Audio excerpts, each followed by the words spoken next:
Senhoras e senhores, doutores e doutoras, mandaram para o jurídico e cá estamos novamente. Esse é o Manda Pro Jurídico podcast, o podcast que desjuridica o juridiquês. Eu sou o Rodrigo Ávila, estou aqui novamente, muitíssimo bem acompanhado de Natália Dias e Pedro de Regina. Como vão? Tudo bem, graças a Deus. Semana, como sempre, caótica na advocacia. O caos. Porque o dia que não for não é advocacia, vira outra profissão, mas seguimos sempre firme e forte. Gente, eu tô aqui travada na lateral, né? Cheguei aqui falando, gente, tô travada. Aí o Pedro virou o celular e falou assim, cara, vocês acham que o celular escuta ou não? O primeiro vídeo do Instagram dele. Como é que era o vídeo? Como ajeitar sua coluna. Como ajeitar sua coluna. Então é isso, gente. Eu tô assim, se alguém souber como ajeitar a coluna, manda pro jurídico me dar essa dica aí. Inclusive, a Natália já está tentando destravar a coluna que as pessoas não sabem o que tem na caneca dela. Mas passarinho não bebe. Rodrigo. Aqui é podcast verdade. A nossa vida é um livro aberto, né? Exatamente. E falando em livro aberto, lá, gente, olha só, que gancho maravilhoso. Eu tô ficando bom nesse negócio de apresentar programa. Hoje a gente vai falar sobre casos famosos de inventários. O famoso o quê? Juiz fofoca. Corta as pílulas. É verdade. Mas não. A Rebeca me privou isso aqui. Não, isso aqui é verdade, gente. Não corta porra nenhuma. A Rebeca falou assim, fala antes qual é o tema e passa pro Pedro. Pedro não foi brifado disso aí? Isso aí. Aí ó. Não, Rebeca, tô errado? Faltou nessa reunião, né? Não recebeu meu memorando. Agora fomos todos brifados ao mesmo tempo, vivo. pessoal. Então, primeiro... É um feedback online. É interativo com vocês, audiência. Olha que loucura. Aqui a Tomo levou, gente. Não tem one-on-one, né? Tudo tá. Mas é justamente isso. O tema a gente vai pegar aqui 3 casos que foram muito famosos recentemente sobre inventários de pessoas muito reconhecidas. A gente não vai falar porque vai deixar o gostinho pro final, né? Pra pegar a audiência. Mas antes de tudo, nada é mais famoso nesse podcast que a pílula do Barão. Então ele tem que falar primeiro, Pedro, quais são as suas pílulas do dia? Na verdade vai ser uma porque a gente tá caótico hoje com pressa, então hoje vai ser uma só. É uma loucura. E falando em destravar, eu me lembrei dessa pílula que é o seguinte. Justiça trabalhista, que a gente ama de paixão. Quem já viu nossos primeiros episódios sabe disso. Tem um lugar especial no nosso coração. Tem o juiz agora, as empresas estão pedindo para destravar o que? A geolocalização. Para saber se os funcionários que alegam horas extras estavam no trabalho efetivamente ou trabalhando fora, mas trabalhando. Então você pede a quebra do sigilo de geolocalização para identificar se naquele momento em que o funcionário alega hora extra, eles estavam não trabalhando. E aí tem uma discussão sobre a quebra do sigilo que eu quero que vocês abordem, porque eu gosto disso. Isso aí... O caos para vocês aqui ao vivo responderem sem algumas variáveis. Não, eu acho ok, particularmente, até porque tem alguns, hoje em dia, pontos eletrônicos que são usados a partir da sua geolocalização. Então, o empregador, ele dá o dispositivo que fica no seu GPS, celular, e o software já até é associado a um GPS, e quando você coloca a sua face, ou enfim, desbloqueia uma senha exatamente, não sei exatamente o procedimento de cada software, ele associa com a sua geolocalização. Então, por exemplo, se eu for bater o ponto e eu estiver dentro da minha casa e o meu trabalho não for home office ou híbrido, eu não vou bater o ponto. Eu só vou bater o ponto se eu estiver no meu ambiente de trabalho, naquela geolocalização específica. Então, assim, eu não acho um problema, muito pelo contrário. Eu acho que você está beneficiando a verdade, a busca da verdade real dentro da justiça trabalhista. Eu acho ok. Não acho ruim, não. Não, também não.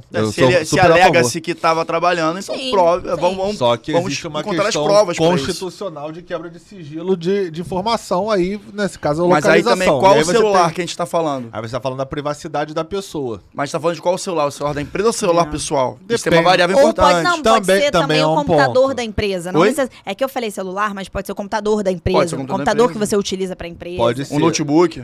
Exatamente. Sim, pode ser realmente, mas o outro lado da moeda, eu sou a favor, mas assim, o outro lado da moeda é você tá, entre aspas, invadindo a privacidade da pessoa.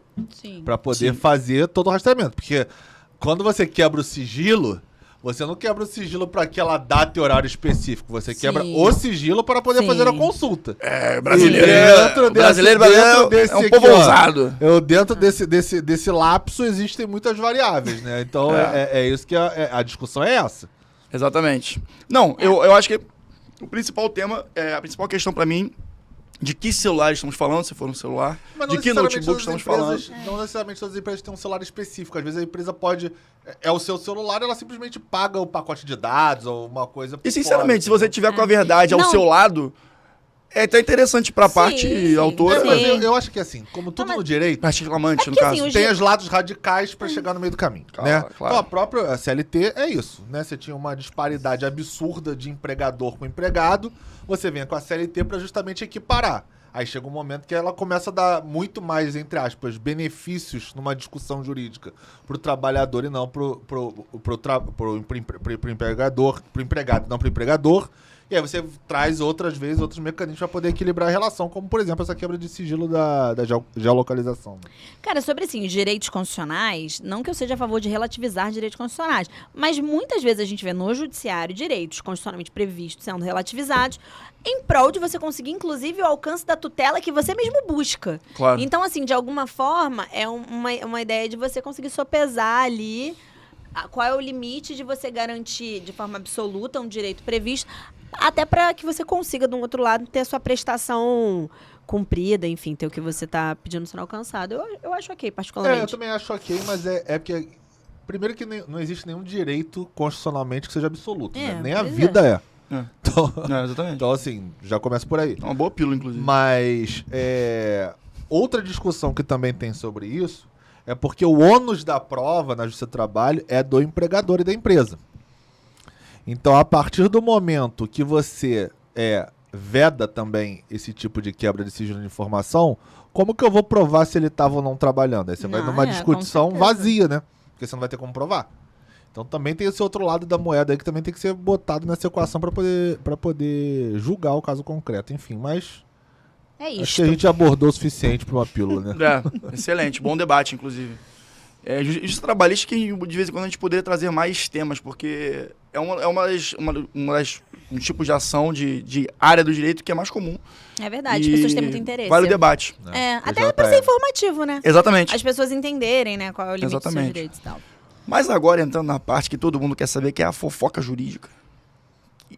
Quais são os casos? Inicialmente, eu acho que não tem muito mistério. O caso que tomou conta aí, né? Que todo mundo tá sabendo, tá saindo no Globo.com, todos os principais portais aí, Estadão, etc. Que é o caso do Jô, né? Que foi um caso... não precisa nem falar o tamanho do Jô Soares pra cultura nacional. Isso Cara aí incrível, cara incrível. um gênio, gigante. Fica aqui nossa singela homenagem pro Jô. Enfim, e ele tava num caso muito sui generis, assim, né? Muito único, que é difícil a gente encontrar no nosso, assim, na rotina do dia a dia jurídica. Que ele não tinha filhos, não era casado, os pais, por óbvio, pela idade dele, já não eram mais vivos também.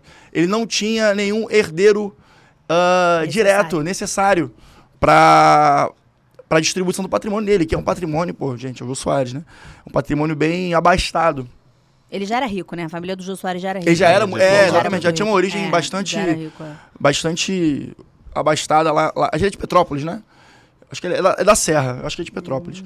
Porque Serra Carioca, Fluminense. Antes disso, deixa eu fazer... Desculpa te cortar, vai concluir Claro. que depois eu quero fazer Não, e a partir daí surgiu essa questão de, gente, quem vai ficar com esse patrimônio? Esse patrimônio gigantesco. Já que o filho dele faleceu, acho que em 2014, salvo engano. E, enfim, pais não existiam mais os pais. E sem esposa. E aí, qual é a resposta que a gente vai encontrar? Antes disso, a Nath vai me cortar que ela quer falar alguma coisa. Não, é porque, assim... Hoje, realmente, o dia de todo mundo estava muito cheio. Essa pauta foi decidida basicamente de última hora. O nome do programa também, enfim. Mas as coisas acontecem assim, gente. A vida ela é maior do que a nossa programação. Mas a gente vai falar sobre direito de família. Eu não tinha pensado sobre isso. Mais do que falar sobre fofocas, não de um jeito negativo, tá, gente? De um jeito positivo. Vocês vão entender a proposta. Fofocas jurídicas, a gente vai falar hoje. Esse tema tem a ver com direito de família. E com isso, eu acho mega legal a gente falar uma coisa. Tinha uma propaganda antiga, acho que era da Sadia, que eu adorava, que falava assim, família é uma palavra com S no plural. E eu acho essa frase incrível, e ela é uma frase marqueteira, muito boa, e ela é totalmente Maria Berenice Dias, que é tipo um ícone do direito de família no Brasil. A história do direito de família do Brasil se confunde com a história da Maria Berenice Dias. Eu tenho um apreço, assim, pessoal pelo tipo de posicionamento que ela tem. Acho ela incrível, irretocável, enfim. E por que eu tô falando isso? Porque a gente vai falar hoje sobre casos que se confundem com a maneira como as famílias ocorreram. E é muito legal a gente pensar que família é uma coisa enorme. E que hoje em dia, em 2022, a gente está começando a entender que família não é mais o direito da família. É o direito, como diz Maria Benesse Dias, é o direito das famílias. É a pluralidade de possibilidades que uma família abarca. Então, assim, eu acho muito legal a gente falar sobre isso, porque a gente só discute direito sucessório com todos esses detalhes e interesses, que até geram interesses marqueteiros, de publicidade, porque a gente tem formas diversas de se relacionar, formas diversas de ser família. Então, eu acho... o ser humano isso, né? A gente vive uma ciência humana, né? Eu acho muito legal. E uma outra ressalva que me ocorreu aqui agora é também... às vezes a gente fala, e esse termo ficou comum, às vezes a gente falar sobre família tradicional.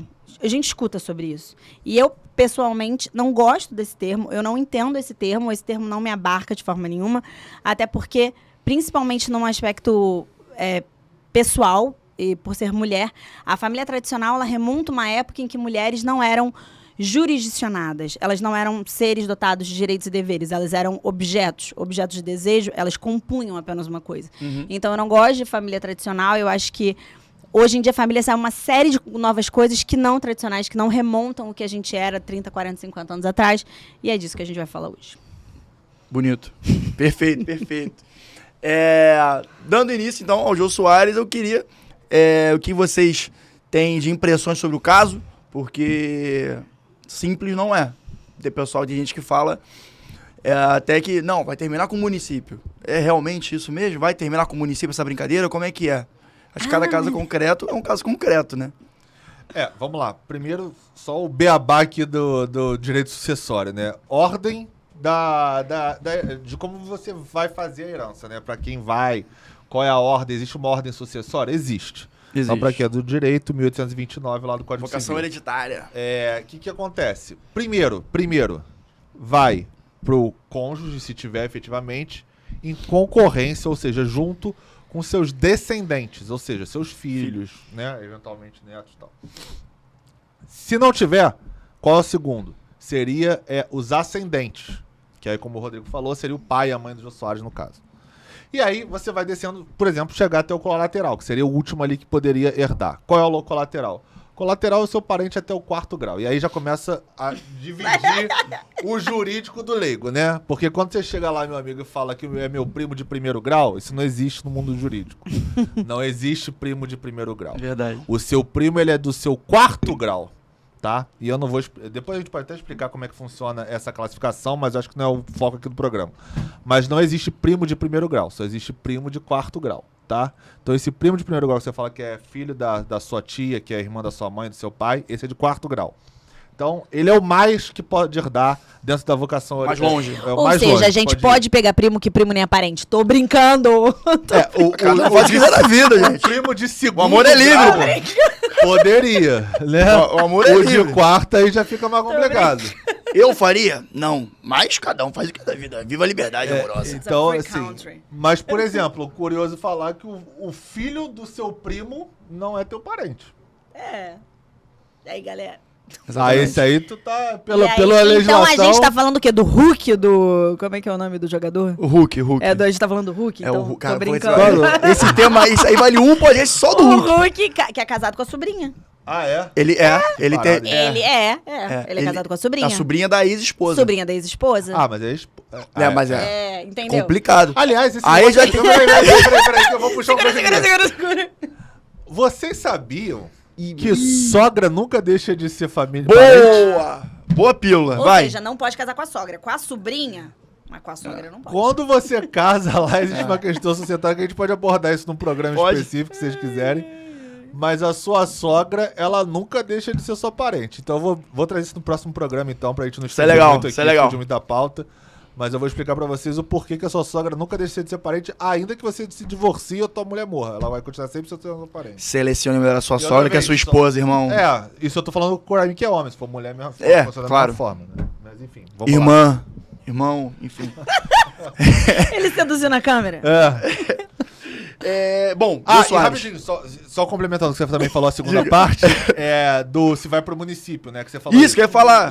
Aí isso aí já é herança jacente, né? É. Herança jacente é basicamente o processo seguinte. Resumidamente passou 5 anos, ninguém se manifestou, teve edital, não veio herdeiro, nada.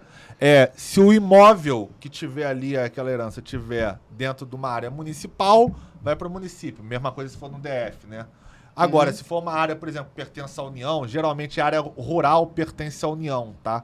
E aí você vai para a União, efetivamente, não para o município. Exatamente. O que é importante também frisar aqui, que a gente está dando esses cenários do Jô Soares, e a gente vai ver isso em outro caso que a gente vai abordar aqui hoje, que isso tudo é num cenário que não há testamento. Também tem essa Que o testamento é uma abordagem, uma manifestação de vontade em vida do falecido.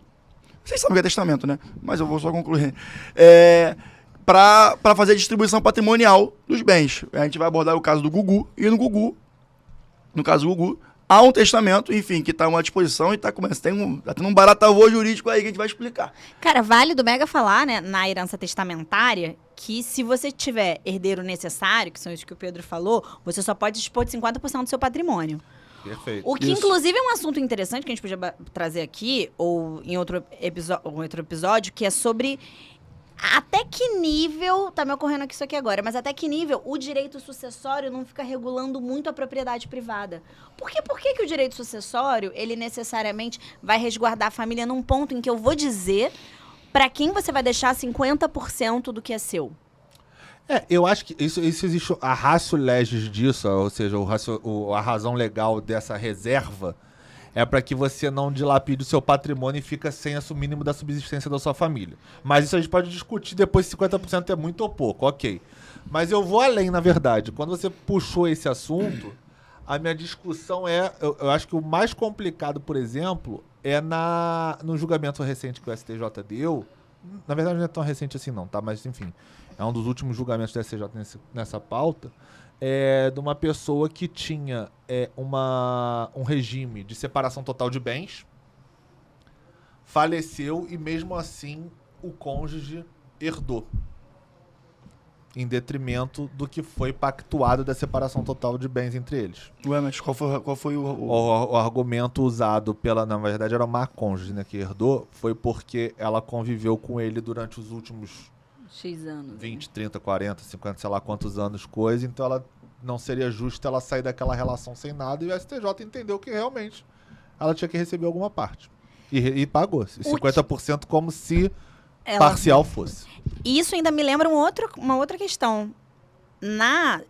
Aí agora não necessariamente de ordem sucessória, mas do juízo orfanológico, pessoas com mais de 70 anos que se casam, obrigatoriamente têm que se casar com um regime de separação total de bens. Exato. Porque assim, a gente está falando de uma lei antiga. 70 anos hoje em dia é uma pessoa razoavelmente jovem. Assim. Jovem é uma palavra forte, mas eu entendo o seu ponto. 70 anos não é jovem advocacia, não? Não, ele é razoavelmente jovem. Não, eu só tô falando sobre assim... Nem tem um raciocínio concluído sobre isso. Mas qual é o limite, né, até da sua disponibilidade patrimonial? Eu vou impor um regime de bens... Eu sou contra isso. Pela idade? E ainda uma idade que hoje em dia dá pra entender que tá razoavelmente defasada. Eu acho que talvez caiba até uma análise pericial para ver até que ponto a pessoa que é idosa tem total noção do que está fazendo ali na distribuição do patrimônio. Mas aí ok. Mas uma vez superada essa barreira e o perito dando o ok ali, das condições neurológicas, etc. dele, cara, eu não consigo ver o porquê o Estado, a legislação tem que se meter nesse debate. Até porque essa pessoa está sem consentimento, ela teria que ser interditada. Então, assim, os atos dela já estão eivados ali de vício. Então, é até uma outra discussão. Mas, enfim, surgiu isso agora. E Jô Soares? E aí, pra quem vai o dinheiro do Jô Soares? Pra mim, podia, não vem. Podia. Eu vi uma reportagem, ele inclusive deixou pra toda a equipe dele objetos de luxo. Ah, é? Todo mundo da equipe dele recebeu do menor prêmio, um Rolex, ao maior, que foram carros. Caramba, mas ele tinha testamento? Então não, né? Então, a reportagem não diz especificamente tá meio nebuloso a ainda. forma, se tipo, tinha uma cartinha Entretanto, ao que tudo indica, não vai pro município, porque parece que ele tem colaterais. Pô, o Bira o Bira deve ter ganhado o carro, né? O Bira deve ter ganhado o carro. Grande Bira. Cara, eu adorava isso. Nossa, gente, eu também adorava. A minha insônia era a base de Jô Soares. Não, e essa coisa assim, eu gosto de entrevista, eu gosto de falar muito. Isso vem muito. Isso aqui pode ser um produto do Jô Soares. Das pessoas que eu assisti, tipo Marília Gabriela, Jô Soares, que eram assim, a Marília Gabriela eu achei ela incrível, o Jô Soares um cara assim, fantástico. Fantástico. E agora, depois que ele morreu, você vê muita gente se manifestando positivamente, falando assim, como ele ajudou muita gente, abriu portas pra muita gente. Cara, você só vê a galera rasgando elogio. O Jô Soares foi uma dessas perdas que a gente teve que mais tiveram uma comoção e, assim... Muito positiva, né? Eu não vi nenhum ruído negativo dele, não, né? Impressionante, cara. Não teve. Nesse muito sentido também foi o Paulo Gustavo, né? Pô, gigante também. Sim. E ainda mais como foi, né? Porque o Jô Soares faleceu com 84 anos, eu acho. O Paulo Gustavo foi uma situação... Muito, inclusive, muito o Paulo triste. Gustavo, acho que não tá no nosso hall aqui de casos. A gente pode abordar um pequeno tema aqui que ele era casado com um médico, vai me falhar o nome dele agora, que...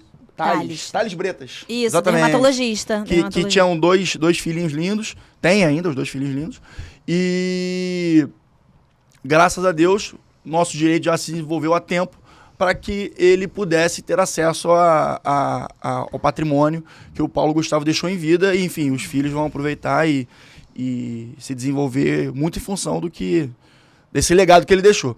Mudando a pauta agora, indo para o nosso segundo caso, que é Marília Mendonça, a nossa rainha da sofrência, que sofreu um acidente terrível de avião ano passado, retrasado, não lembro agora. Passado. Foi passado? Passado, então. Acho que tem um fator diferente que a gente tem que abordar aqui, em comparação a Jô Soares, que ela tinha um filho e era divorciada do marido. Então tem uma questão ali que é diferenciada, e tem a figura da tutela da mãe da Marília Mendonça com relação ao filhinho, e há uma gestão compartilhada ali tanto do patrimônio quanto da criança pro filho. O objetivo é o filho, né, no final. Sim. Então, a avó do filho e o pai tem uma guarda compartilhada da criança, e a avó faz a gestão do patrimônio para depois, uma vez o filho alcançando a maioridade, ter acesso a este. É importante dizer que quando tem menor envolvido, o Ministério Público tem que intervir Perfeito. em todas essas tomadas de decisão, e com certeza, se for escolhido a ascendente, né, que seria na ordem, como a gente falou aqui, hereditária, para a administração, o Ministério Público deu aval nesse sentido também. E só uma questão até... A gente não consegue fugir um pouco do tema de negócios, né? A Marília Mendonça segue... sendo muito rentável. Muito rentável. Ela tem é estúpida a quantidade de músicas que ela conseguia fazer e bombar tanto. E ela recebe direitos autorais até hoje. E claro que isso tudo está sendo adicionado ao patrimônio dela, e por fim o momento vai chegar ao filho. Inclusive músicas, parece que ela fez parcerias com outras duplas sertanejas, outros cantores, e isso tudo tá entrando ainda. Ela tinha um lastro ali criativo para lançamento muito grande. É curioso, né, como o legado continua sendo somado, né?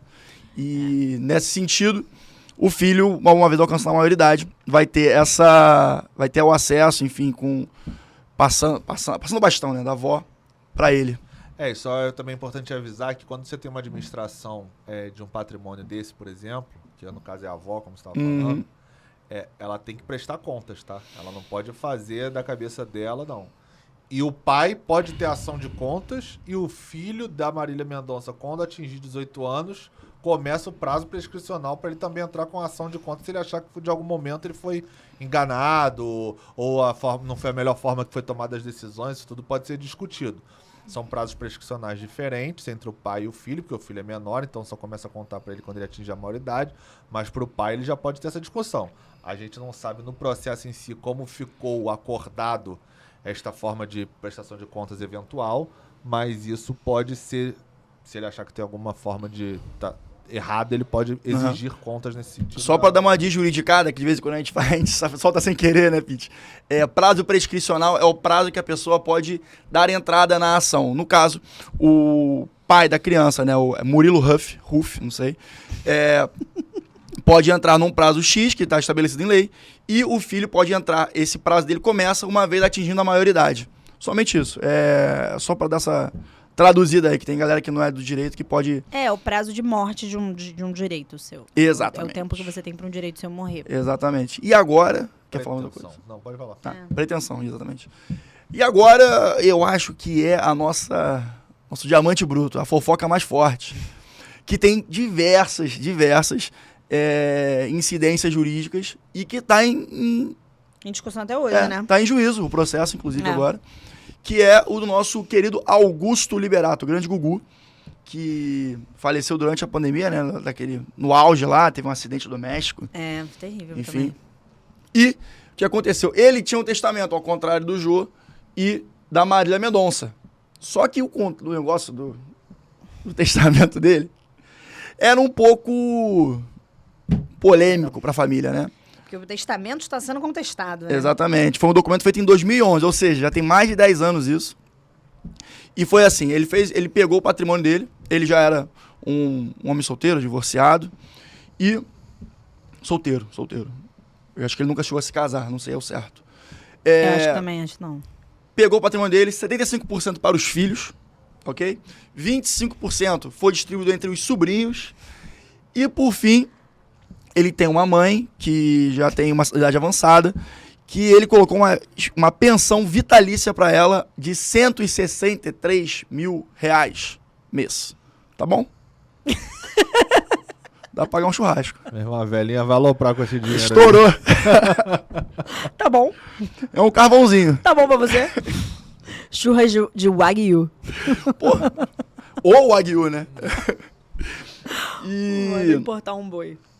Só que o grande lance dessa brincadeira é que ele não colocou a ex-esposa, Rosa Miriam, adorei o nome dela, Rosa Miriam de Mateu. Devia fazer as novelas do SBT lá, né? Muito mexicana, né? Essa é novela Rosa Miriam. A usurpadora. A usurpadora. O que você quer, Rosa Miriam? E... Ai, que vocês nem conhecem a mulher. Rose Miriam. Só uma brincadeira. Rose Bombom, vai. Uma brincadeira, Rose. Perdoa aqui a...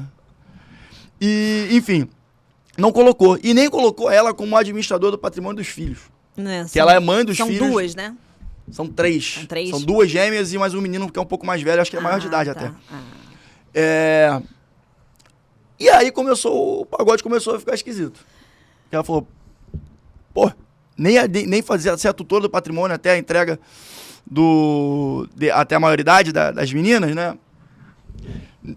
O Gugu, no patrimônio, colocou sua irmã, acredito, Aparecida Liberato, né? Aparecida Liberato, como a responsável pelo espólio e curadora dos filhos menores de idade. E aí causou estranheza e um pouco de, acredito, revolta na mãe. E aí ela entrou com uma ação judicial para tentar ter acesso e um reconhecimento de união estável. Uhum. Que assim ela teria acesso, salvo engano, de acordo com a petição, a 62% do patrimônio, entre gestão e herança. Uhum. É um escritório bem grande, tá? A gente não vou falar não, mas é um escritório bem grande, a gente deu uma pesquisada aqui. E nesse sentido, está havendo agora um litígio judicial entre as duas partes, uma parte que é no reconhecimento e a outra parte, que é a família Liberato, alegando, na verdade, que não havia nenhum vínculo afetivo e, na verdade, ela era uma amiga na qual o Gugu optou por ter filhos. Era uma vontade dele. Então, complexo isso, né? Como é que você vai provar isso? Entram os tipos de recortes familiares, Exato. os tipos das relações que são abarcadas dentro de uma lógica de direito de família. Isso cabe dentro de um direito de família.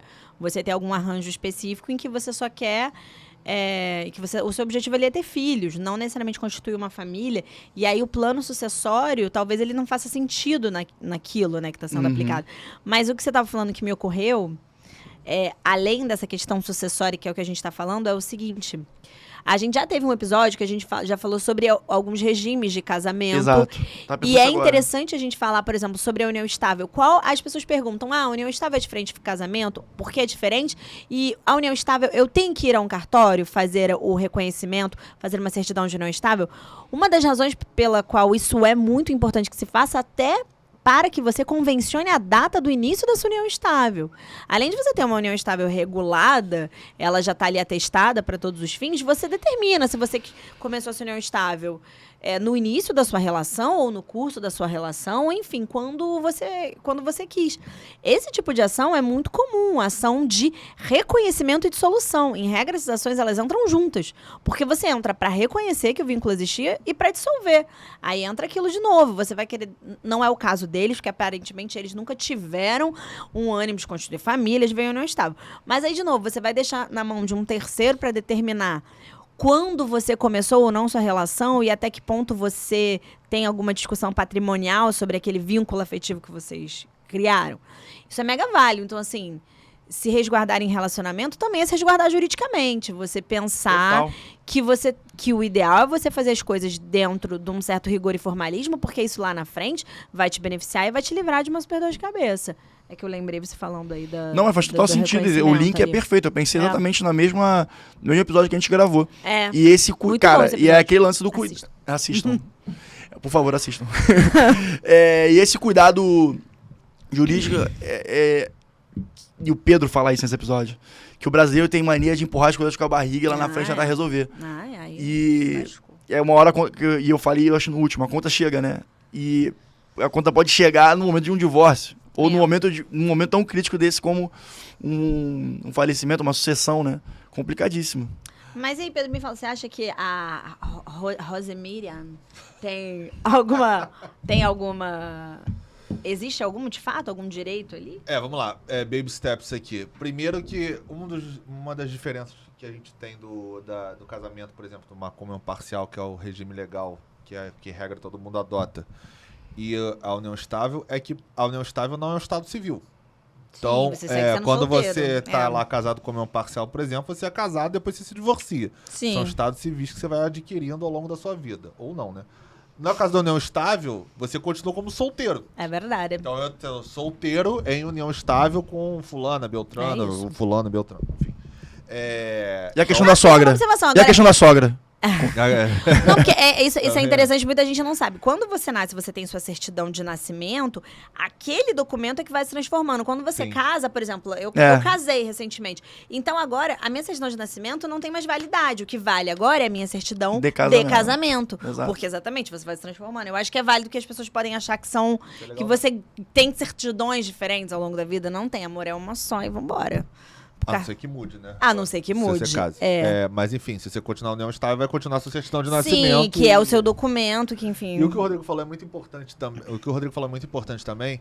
Porque gente, ninguém sabe quando você vai morrer, né? Então, se você tiver alguma questão com filho, com relacionamento que não é casado, ou que não tem alguma coisa legalizada dessa forma, é importante sim você procurar um advogado para você saber o que eu preciso fazer.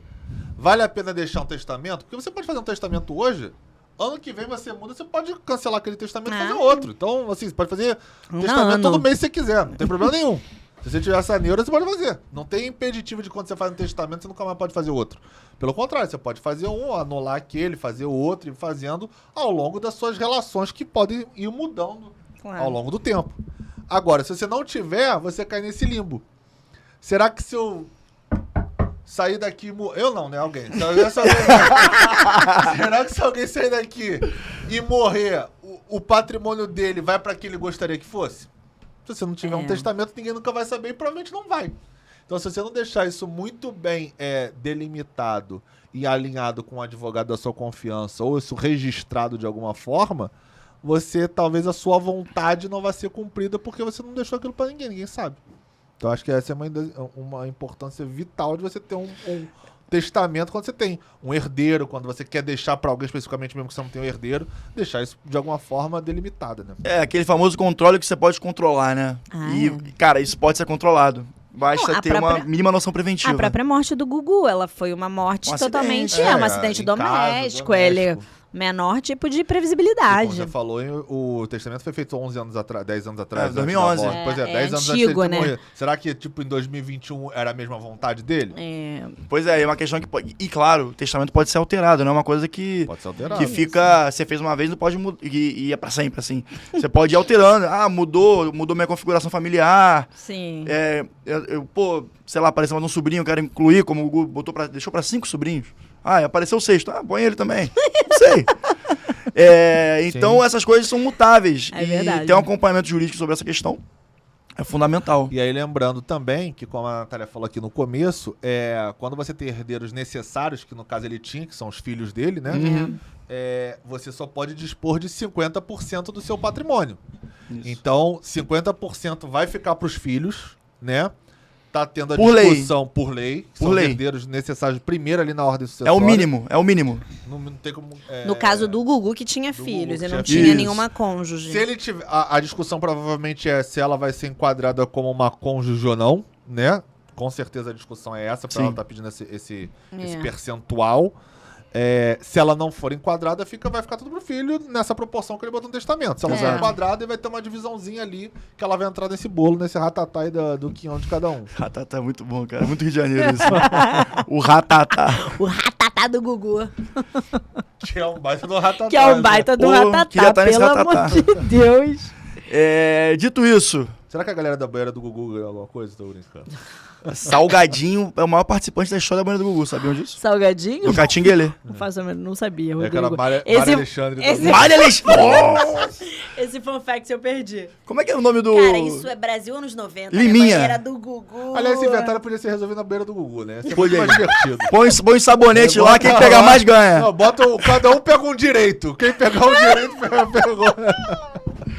Gente do céu, Brasil. Minha rapaziada. É mais divertido e lúdico. Entretenimento, né, cara? O que a gente quer é entretenimento jurídico. E daí gera dinheiro, olha só, para os participantes. Faz patrocinador de uma marca de sabonete. Não vou falar nomes, porque agora nós somos patrocinados de vez em quando. Então, aproveita que o mundo tá baixo. Gente, finalizando aqui, não se esqueçam de nos seguir nas redes sociais, @mandaprojurídico.pdc, nosso Instagram. Curte, comenta, compartilha nossos vídeos no canal do YouTube, Manda Pro Jurídico. Estamos com as nossas redes aí que já foram expostas aqui embaixo pelo Brunão, nosso editor. E... mais alguma coisa a adicionar? Na dúvida já sabe. Manda Pro Jurídico.